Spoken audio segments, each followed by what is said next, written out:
आगे बढ़ते हैं और अब बच्चों के अभिभावकों के लिए ध्यान देने वाली खबर है। खबर क्या है? अब नो डिटेंशन पॉलिसी खत्म कर दी गई है। 5वीं से 8वीं में फेल हुए तो अगली क्लास में प्रमोशन नहीं मिलेगा, यानी 5वीं से 8वीं में पास होना ही पड़ेगा। फेल होने पर 2 महीने में दूसरी बार परीक्षा देनी होगी।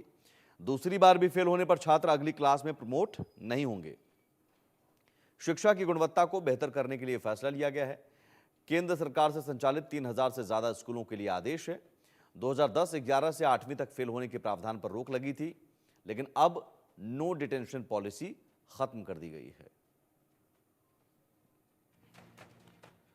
तो ये अभिभावकों के लिए और बच्चों के लिए बहुत अहम खबर, बहुत ज़रूरी खबर कि नो डिटेंशन पॉलिसी जो 2010-11 से थी वो अब ख़त्म हो गई। 5वीं से 8वीं में अगर फेल होते हैं तो अगली क्लास में प्रमोशन नहीं मिलेगा, बल्कि 2 महीने बाद दोबारा आपको परीक्षा देने का ज़रूर मौका मिलेगा, लेकिन दोबारा अगर फिर फेल हो गए तो फिर आपको प्रमोशन नहीं मिलेगा, उसी क्लास में आपको रहना पड़ेगा। ये ज़रूर है कि स्कूल से बाहर नहीं निकाला जाएगा, लेकिन 5वीं से 8वीं में पास होना ही पड़ेगा, ये तय है। तभी आप अगली क्लास में प्रमोट हो सकते हैं। दूसरी बार ज़रूर मौका मिलेगा, 2 महीने में दूसरी बार फेल होने पर परीक्षा आपको देनी होगी।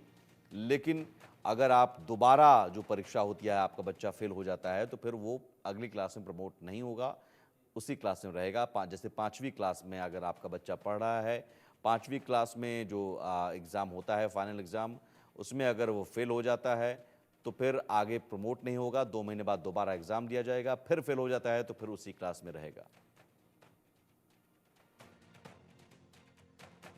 हम लोगों ने ये निर्णय लिया है कि 5वीं में और 8वीं में हर प्रयास करने के पश्चात यदि डिटेंशन करने की आवश्यकता पड़े तो डिटेन किया जाए, लेकिन उसमें यह भी प्रावधान किया गया है कि 8वीं कक्षा तक किसी भी बच्चे को हमारे स्कूलों से निष्कासित नहीं किया जाए। तो हम एक्सेस तो चाहते हैं, लेकिन राष्ट्रीय शिक्षा नीति के तहत हम ये भी चाहते हैं कि हर बच्चे का लर्निंग आउटकम कहीं बेहतर हो, उम्दा हो, और इसको प्रयास में लाने के लिए वैसे बच्चों के लिए जो पढ़ाई में शायद किसी कारणवश उतने अच्छे नहीं हैं, उस पर विशेष ध्यान भी दिया जा सकेगा।